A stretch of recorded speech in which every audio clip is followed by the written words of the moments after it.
Good morning. My name is Jay Rosenthal, the Managing Director of Business of Cannabis. Welcome back to Cannabis Daily for Friday, January 21st. If you like what you see, you can check out the rest of our channel and our full archive on the Business of Cannabis YouTube page right here. So please do subscribe. For those of you new to Business of Cannabis, since 2017, we've highlighted the companies, brands, people, and trends driving the cannabis industry, and that's what we look to do here every day.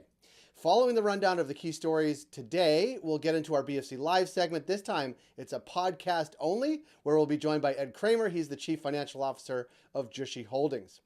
We'd love to hear from you in the comments, and always feel free to visit us at businessofcannabis.com, as well as through all of our social channels on Twitter, LinkedIn, Facebook, and Instagram. Before we get going, we encourage you to check out two upcoming events. First, our retail series next Wednesday, which will be our retail series. It's presented by Leafly and Vitrina Group. We're looking at inventory planning for 2022, and our Business of Cannabis event in Miami. That is April 6th. We'll talk about cannabis retail tech, design, and data. Description in the information below. Now, for today's story, surprise, Biden hasn't kept most of his campaign cannabis promises.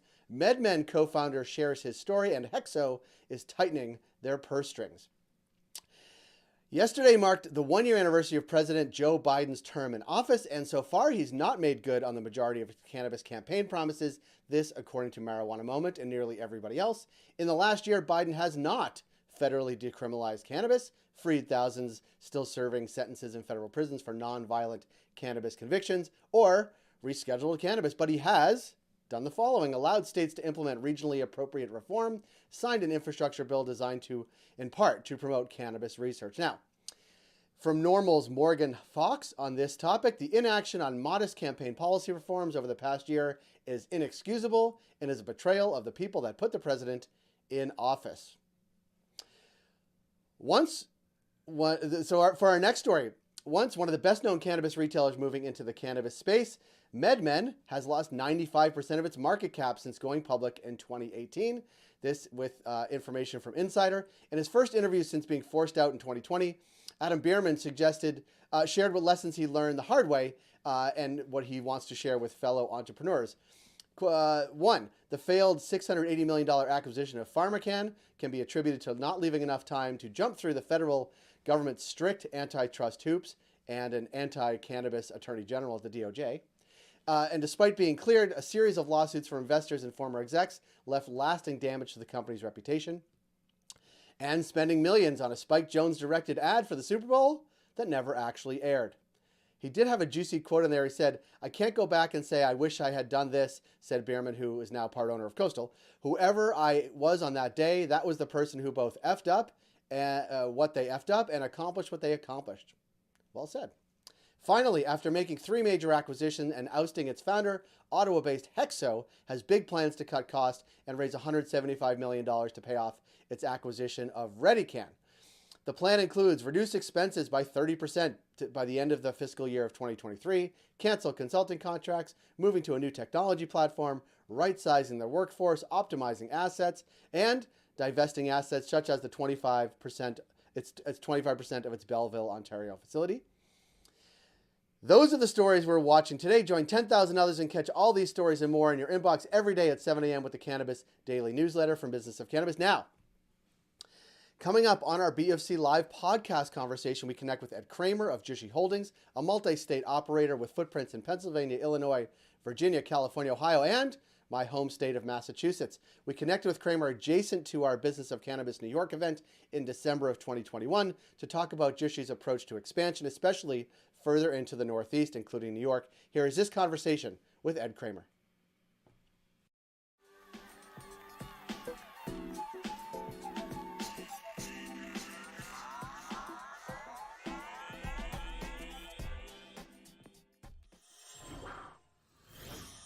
Ed, thanks for coming by. Thank you. Thank you for having me. I'm glad I could, or you would come, because we're in New York now, and it's good to see people in real life. We've been lacking that in Canada a lot. We're not really on lockdown anymore, but it's much more lockdownish than certainly New York is right now. First, you are from Massachusetts. I am. I like that. We're from neighboring towns. We probably grew up 5 miles from each other. I did. I grew up in Framingham, and I think you were from Natick. I So am, we are literally rivals in sports, rivals in everything. I was just saying My first girlfriend was from Natick. Oh, really? Do I know her? No. Mine too. You know, it's funny. We were back for Thanksgiving. I was with my daughter. We were in Boston, Natick, and I had to get COVID tested. We correct, and the CVS was in Framingham, and we were talking before giving. Some parts of Framingham look exactly the same as 30, 40 years ago. It's like that movie, The Blast from the Past. It's exactly the same. Yeah. You just turn around, step back, and it hasn't changed a bit. You can go home again. You're correct. I don't want to. I don't want to either. But it was nice to like be there and drive from my parents' house into the northern part of Framingham to get the test. I've been gone for 20 plus years, but I tell you what, no matter where I've been, I'm still a diehard all Boston sports fan. Yeah. So it doesn't matter where I live. I lived in California for 18 years. They don't care. I hate LA Lakers. I hated the Dodgers. Still the shirt. Oh, I still had all my Red Sox stuff and all my Celtics and all my Pats and. No matter where, that's it. It's a religion. Well, this is not what we want to talk about, but the Pats were obviously in Buffalo on Monday night. Yeah, so they were. And the weather was awful in Toronto, awful in Buffalo down the street. And like they threw the ball 3 times. It's like, that's not the Pats I know and love, but that's the Pats I love when they win. It's the hoodie. You never bet against the hoodie. I want him to like coach other stuff, like business or like, right? Like the lineup at the airport. Like you feel like everything would be just more really on top of it and aggressively organized. You're not wrong. We're gonna get him into cannabis. We're gonna send him to DC. Actually, that would be good. He'll get the Congress organized. There we go. We need that. Since Congress can't get out of their own way. So. They cannot, and we're gonna talk about that in a bit. But there's been lots of talk about where MSOs are preparing to build. Right? There's people, I don't know, picking states not out of thin air, but like making aggressive plays in different states to expand their scale, expand their operations. What is Jushi's view on expansion, especially further into the Northeast as we're sitting in New York recording this right now? Well, it's a great question, Jay. Look, I mean, a lot of companies have done, they've done a number of things, and they've all kind of either went national or carved down their own niche in different areas. Obviously, California is doing its own thing, Colorado, and they're different markets and different markets than ones we chose to play in. We wanted to go to regions that are, probably to some extent have less illicit activity, clearly, and on a path to get to where I think cannabis has to go. So we kind of we planted our roots in Pennsylvania. It's certainly our largest area at this point. Followed by Illinois, and we're kind of looking at that footprint that spans, has that geographic region. I think if I look at sort of where we've been and where we are, I mean, in Virginia, we got HSA2, health area 2, right, which is, I would venture to say, it's probably, there's 5 areas that were broken up in Virginia. It's clearly to us, and hopefully to most people, it is the most desirable one to have. We're on the border of DC or Arlington. You got 2.5 million people out there. Lowest average median age population. Highest per capita, densely populated. High tech. You couldn't ask for a better area. And look, in that area, we believe is going to go, rec, probably sometime early in 23. We operate a 93,000 square foot facility that's vertically integrated in Manassas, and we're in the process of expanding that through a phased approach. We're going to get to close to 2,000 square feet of grow and process by 23, right when we kind of think this thing goes rec. So we're opening our second location in Sterling, plan on 3 more, 22, 23, large standalone locations, a lot of parking, ample POS systems, and attract that customer. And as I mentioned, in Pennsylvania, we currently operate 16 dispensaries. It's clearly our biggest state. We just announced plans actually this morning for our 17th to open next week. Excited about that. We plan on opening our 18th probably by the end of the year, which will put us in there as the largest retail footprint in the state. So from there, we have a grow processor in Scranton, and we plan on expanding that 81,000 square foot facility to go north of 200,000 as well in 2 phases, and we're going to be substantially complete by the end of 22. So outside of that, within the Northeast and other markets that we're kind of looking at, we did an acquisition in Massachusetts, Nature's Remedy, that you might be aware of, which was a huge win for us. We're looking at expanding in Nevada. We're in the process, we've announced, in the process of closing 2 deals in Nevada, where it obviously is rec legal. I'll say. Yeah, exactly. I was just there in October. It's Well, I all was over there the for place. MJ BizCon. Yeah. That's when I first started, and that was my I got announced, and I flew out there, and I got the whole wind of what it's like to be in Vegas in a marijuana convention environment. So It's pretty good. it's pretty good. And look, we're going to be a vertically integrated operator there as well, and continue to grow. We're going to continue to grow in Illinois and in Ohio, Illinois we actually have retail, and we're going to continue to expand in Ohio through various applications and some additional M&A for cultivation and processing operations where it's going to make sense. So we're also obviously looking at adjacencies. And as laws kind of expand, we're going to look to Maryland, New Jersey, and we'll see where New York fits in, but that's probably a little bit further away. Yeah. That's a good footprint. It's a great footprint. We like it. It's juicy. It's juicy. It is juicy, and I want to sort of dive in because you mentioned states coming online, both I think likely because of the promise and of what's ahead, the not as entrenched illicit or not as entrenched or large legacy market, and is it that those states that are coming online later, they're not cutting and pasting regulatory sort of, but it's closer to that than sort of a free-for-all, right? They are looking at states that came before them, making improvements on those regulations, saying, you know what, they did these things in these 4 states. We're gonna. That's right. And look, and we're at the forefront with our folks that we have. We actually in Virginia, we've been helping to write laws and just help to make sure that this business is looking at the right way to do cannabis, right, and gets that illicit crap out of me. I was just down the corner here in New York, and there's a dispenser over there that and I walked in there just to see what it's like, and they're talking about Delta 8. And, Delta 8 is a terrifying thing to me, right? Yes. That is that is the stuff we want to write out of the laws, not in the laws, right? So there's a reason for why companies like us exist, and we're certainly not the only one. There's a number of MSOs, but we're all in it together to make sure that this is a legitimate market and has legitimate medicinal use and recreational use in a safe manner, like most adults do with alcohol. Right? And that's from a regulatory perspective, like states learning from states, and actually cities and municipalities learning from others as well.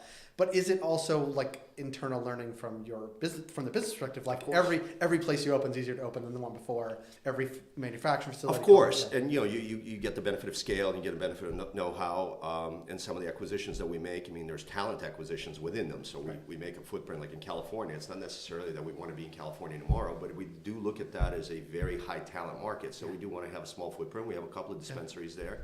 It's something that we'll look at down the line, but that is not the focus today for Jushi. Right. And it is, and I wonder, we had a couple conversations going on before this, like it's so maybe early days. I don't know what I don't know. We talk about hockey in Canada, right? Like what period are we in with all these years? There's only 3 periods. We could talk baseball, hockey, like pick an analogy, but like. Well, this is why I joined. I mean, Jay, honestly, I've been looking at the cannabis industry for probably 3 to 5 years before this. And it was a bit bridge too far for me. I'll be honest with you. I have 4 kids. They were very young at the time. Wasn't quite there yet. Obviously we're all consumers in college. At UMass. Right. Now you kind of get to your professional world and you're thinking, okay, can I really do from what I've done and jump at the cannabis? And then the last couple of years particularly, you've seen this sort of just hockey stick effect, right? You got north of 36 states medicinal, you got 19 states that are rec. Most of them all coming on in the last 24 months. Right. And so the train has left the station. To your point, though, where are we in that cycle? I firmly still believe we're in the first inning, right?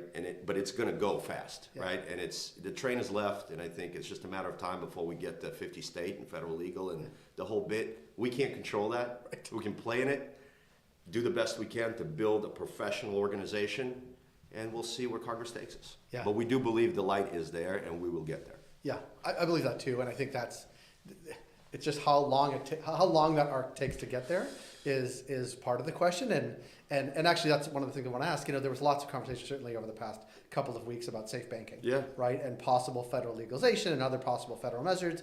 Like, what is the impact on you? Well, of the conversation for one, but like, what would that mean for you if safe banking was implemented as a company, or is it you can't control that, therefore you're not even trying to control it, you're just going to operate as and sort of take what comes? No, look, it certainly was disappointing to see that SAFE didn't make it into the Defense Act. Yeah. We wish it would have, but in some ways it's a blessing. I kind of do think it's a blessing in disguise. I mean, lawmakers will take some time to build this foundation for a broader bill, introduce it next year.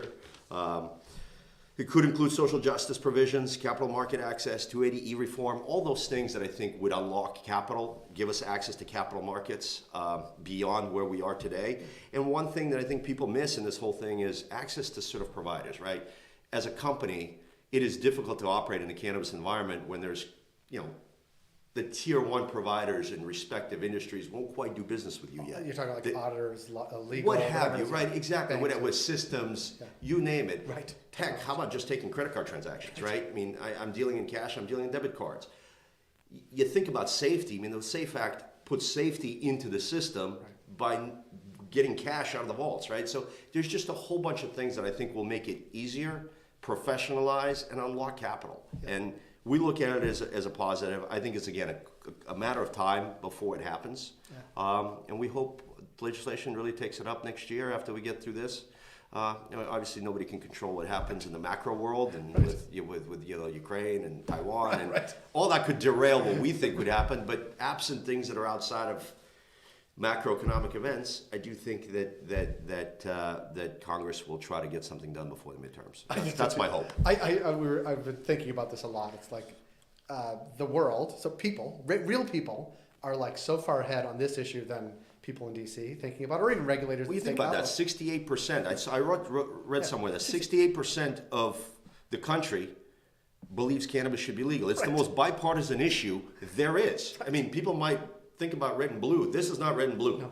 This is bipartisan. Yeah. So at some point, these our lawmakers have to listen and kind of take it up. And that's why I think we've seen this hockey stick effect. And you see, Virginia and these businesses that are basically saying, look, these states have done it this way. We're going to do it, and we're going to get to rec in a safe manner. And actually, the states you talked about outside of California and Nevada necessarily, but like nobody wanted to be first and aggressive.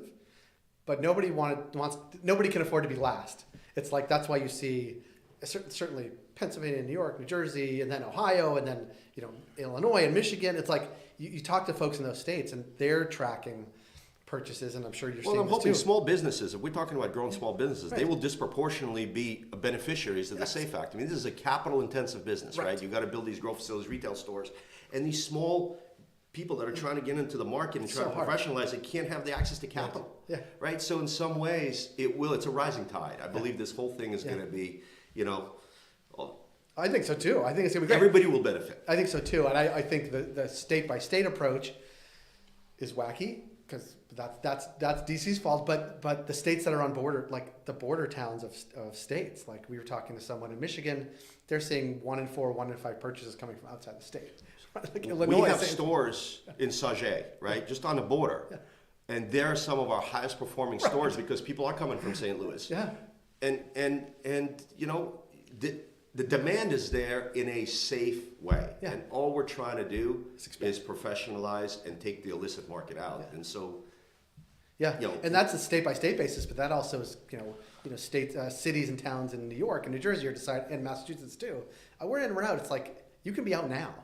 But in 3, 5, 10 years, like you can't turn that tax money away because it's too juicy. Absolutely. So I keep saying juicy, but I mean, absolutely. Look, New Hampshire funds all their schools for liquor sales, right?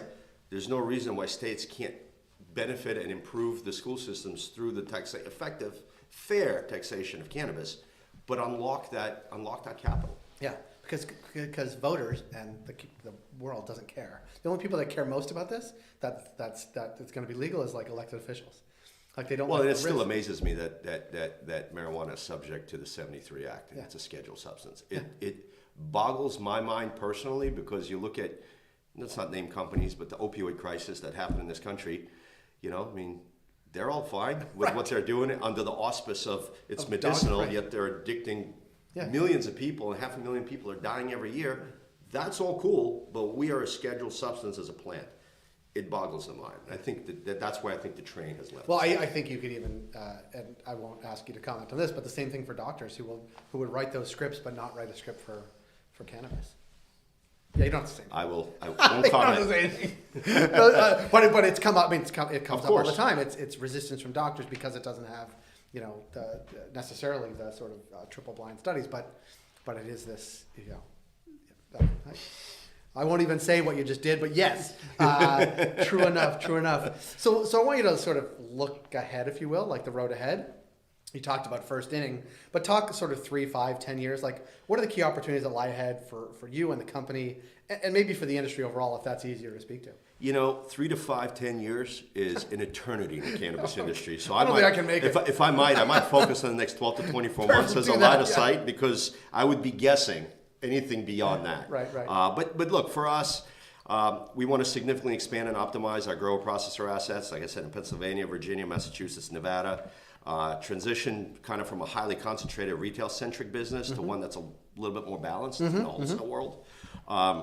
We want to continue the opportunities on the M&A front. If there's accretive assets that we can pick up, we will do so. We believe we have the best team in the business that started this company and how they look at multiples and EBITDA multiples paid on acquisitions, and we've demonstrated that through the things that we've done so far. We're going to continue to take that patient approach as opposed to a shotgun approach to acquire just about anything. We don't need to do that. The shotgun approaches are so fun to watch, though. Yeah, but we don't need to do that. I want to make sure we have appropriate shareholder returns, Right. And we're doing it through our organic growth and complement in the states that we need to through the right M&A activity.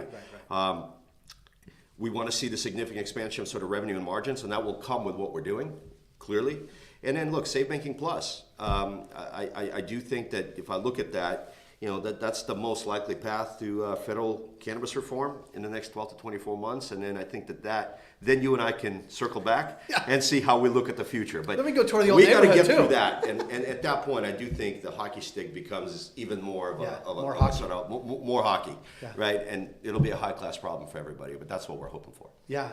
No, it's really been good to sit down and connect, not only because, talk about the old neighborhoods, but also I think the footprint that you guys have and are growing, the states that you're operating in and are thinking about are where the industry is going to see its biggest growth in the next 3, 5, 10 years, but also 12 to 24 months, right? That's where all the really interesting things are happening. It's also where the influence in DC is most easily felt because, well, there's more legislators from those neighborhoods, but they're also right there. And I think the more people see that the sky doesn't fall. It's legal in their backyard. Right. And it becomes, and I dare I say, it's exciting to us to talk about, but on the sort of brick and mortar level, it becomes just part of the normal fabric. And it's sky doesn't fall. And if the sky doesn't fall, that's generally just there's nothing to be afraid of. And if anything, it's a net positive. I would imagine where your retail footprint is, it's a net positive to where you're operating, more foot traffic, better customers, higher turnover. Phenomenal to the community, Yeah. frankly. I mean, we're creating jobs, Right.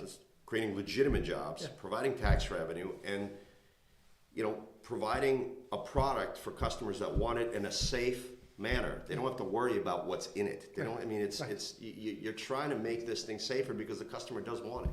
Right? And kind of go back to the liquor industry all the way in its early days from Prohibition. Right. I mean, there were people making alcohol in bathtubs and Right. probably creating things that one shouldn't consume. Right. It got regulated. It got, there's a legal age for it. There's testing for it. Yeah. And people love it. That's the other thing. Not that should be the only guide of people want and like cannabis a lot. And I think we ought to embrace that.